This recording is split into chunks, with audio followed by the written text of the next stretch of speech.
বিভিন্ন জেলায় বাড়ছে হামের সংক্রমণ। হাসপাতালে শিশু ভর্তির সংখ্যা উদ্বেগজনক। নওগাঁয় এখন পর্যন্ত ৮ জন শিশু হামে শনাক্ত হয়েছে। এছাড়া উপসর্গ নিয়ে শিশু ওয়ার্ডে ভর্তি ৭০ জন। হামে আক্রান্ত শিশুদের সবাই ৬ থেকে ৯ মাসের মধ্যে। হাসপাতালে রোগীর চাপ বেড়ে যাওয়ায় সেবা দিতে হিমশিম খাচ্ছেন চিকিৎসক নার্সরা। সুমন আলীর রিপোর্ট, জানাচ্ছেন শাশ্বতী সরকার। রোগীতে ঠাসা নওগাঁ ২৫০ শয্যা জেনারেল হাসপাতালের শিশু বিভাগ।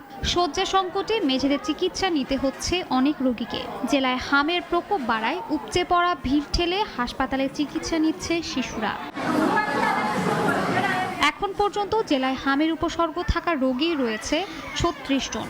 ল্যাব টেস্টে এর মধ্যে পজিটিভ এসেছে ৮ জনের। প্রস্তুত করা হয়েছে আইসোলেশন কর্নার। সেবা দিতে হিমশিম অবস্থা চিকিৎসক ও নার্সদের।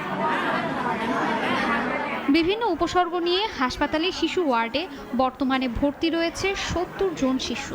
স্বজনদের অভিযোগ, ওয়ার্ডের একই বিছানায় ২ থেকে ৩ জন রোগী একসাথে চিকিৎসা নেওয়ায় বাড়ছে সংক্রমণের ঝুঁকি। ঘামাসির মতো খালি চুলকায়। আমি তো অতটা বুঝিনি, তারপর লোকজনকে দেখাচ্ছি, ও বলেছিল যে হাম হয়েছিল। হিচুন উঠিয়া হাত পা বেঁকা হয়ে গেছে, মুখটা ফেপলা উঠেছে, উঠা ছেলের অবস্থা খারাপ। এখানে সকল ধরনের চিকিৎসা একইভাবে দেওয়া হচ্ছে। ডায়রিয়ার চিকিৎসা দেওয়া হচ্ছে, হামের চিকিৎসা দেওয়া হচ্ছে। ছোঁয়াচে ভাইরাসজনিত রোগ হওয়ায় আতঙ্কিত না হয়ে সচেতন হওয়ার আহ্বান করেছেন চিকিৎসকরা। কিছু কিছু এলাকায় সন্দেহজনক হাম, রুবেলার রোগী পাওয়া যাচ্ছে। যে কোনো ব্যক্তির যদি জ্বর হয়, জ্বরের সাথে শরীরে লালচে র্যাশ দানা থাকে, তাকে আমরা বলবো নিকটস্থ উপজেলা স্বাস্থ্য কমপ্লেক্স অথবা জেলা সদর হাসপাতালে যোগাযোগ করার জন্য।